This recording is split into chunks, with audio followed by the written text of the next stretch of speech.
Tuir fiscalização membro Parlamento Nacional lihusi Comissão RP observa kata Polícia Unidade de Patrulhamento Fronteira menos facilidade.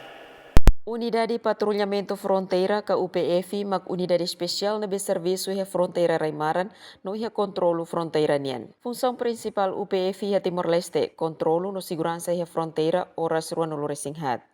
UPF serviço lorong no kalang atau controla ema no sasang nebe tamasay ilegal ia Timor-Leste. Sirani missão principal mag garante vigilância fronteira. UPF hanesan parte da husi PNTL. Ihatinan rihun ruas sanulu responsabilidade ba border patrol unit handover husi ONU ba PNTL. Desafio sirane be UPF hasoru makanesang acesso ba B, comunicação rádio, uniforme no infraestrutura posto nebe precisa reabilita no harifong.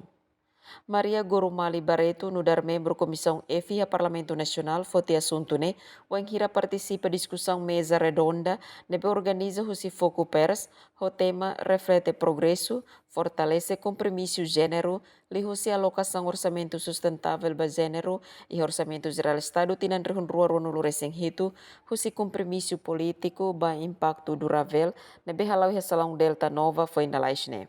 E a fiscalização que devem realizar, ali masih BPU terus nama iha Comissão EFI, mas betama hari baik assunto igualdade de gênero, então vem identidade não também.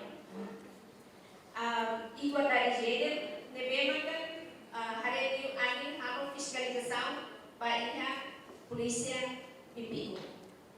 Agora kan iha ba integrasi seluruh kata pengiran hal fiscalização baik BPU, tama BPU iha Parlamento Nasional nia tama iha Comissão Segurança, Comissão B. Polícia PNTL tama iha Comissão B. Mas bem, ami foto kenal ini tama ami hareba iha assunto igualdade de gênero.